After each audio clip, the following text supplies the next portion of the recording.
नमस्ते वास्तु पुरुषाय भूषय्याभिरत प्रभो मद्गृहं धनधान्यादि समृद्धं कुरु सर्वदा। ప్రేక్షకులందరికీ నమస్కారం అండి. మీరు చూస్తున్నటువంటి ఈ ఇంటి ప్లాన్ పడమర ఫేసింగ్కు సంబంధించినటువంటిది.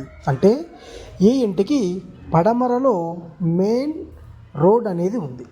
అయితే మీరు ఒకసారి ఇక్కడ చూడండి. మనకు మన పురాతన కాలంలో అంటే మన పూర్వీకులు కట్టినటువంటి ఇళ్ళు ఏవైనా కూడా రాతి కట్టడాలతో కట్టేవారు. మరి ఈ రోజుల్లో ప్రస్తుతం ఇప్పుడు మనం చూస్తున్నటువంటి ఈ కన్స్ట్రక్షన్స్ ఏవైతే ఉన్నాయో ఇవన్నీ కూడా మనం చాలా ఇళ్లలో చూస్తున్నాం. ఇల్లు కట్టిన ఒక 1 year 2 years తర్వాత ఈ క్రాక్స్ రావడం, తర్వాత ఈ గోడలు పట్టు అనేది తగ్గడం, ఇవన్నీ కూడా మనం చూస్తూనే ఉన్నాం.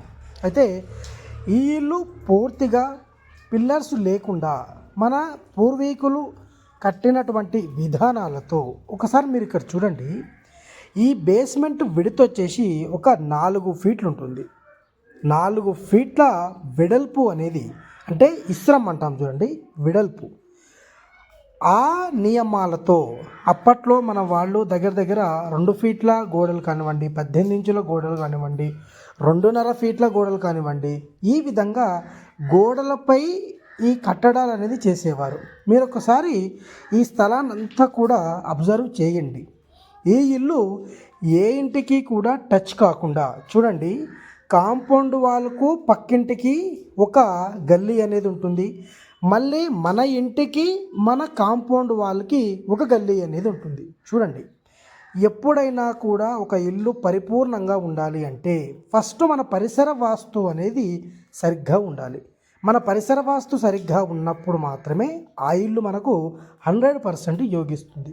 మీరు ఇక్కడ చూడండి, తూర్పులో ఒక 10 అడుగుల ఖాళీ, ఉత్తరము అండ్ దక్షిణంలో ఒక 2 అడుగుల ఖాళీ, పూర్తిగా పడమరలో కంప్లీట్గా వాకిలి అనేది తీసుకొని ఈ ఇంటి నిర్మాణం అనేది జరుగుతుంది.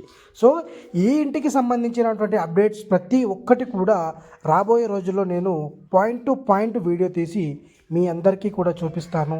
ఇది 4 దిక్కులకు 4 ద్వారాలు సమకూర్చి ఎంతో అందంగా దీనిని ఒక విజయ గృహంగా నిర్మిస్తున్నాము. యాక్యురేట్గా సెంటర్లో ద్వారం ఉంచి, అంటే సబ్ డోర్స్ కానివ్వండి, మెయిన్ డోర్ కానివ్వండి, ఏదైనా కూడా ప్రాపర్గా మనకు శాస్త్రంలో చెప్పినటువంటి నియమాలతో 100% పూర్తి పురాతన పద్ధతిలో ఈ ఇంటిని నిర్మించడం జరుగుతుంది. దీనికి సంబంధించినటువంటి ప్రతి డీటెయిల్ కూడా నేను త్వరలో మీ ముందుకు తెస్తాను. ఈ ఇల్లు కంప్లీట్ హోమ్ టూర్ వరకు కూడా ప్రతిదీ మీకు అప్డేట్ ఇస్తూనే ఉంటాను. సో ఇప్పట్లో మీరు కూడా ఈ విధంగా కట్టొచ్చు అనే ఉదాహరణ ఈ ఇల్లు ఖచ్చితంగా క్రియేట్ చేస్తుందనే చెప్పొచ్చు. సో మరొక మంచి వీడియోతో మళ్ళీ కలుద్దాం.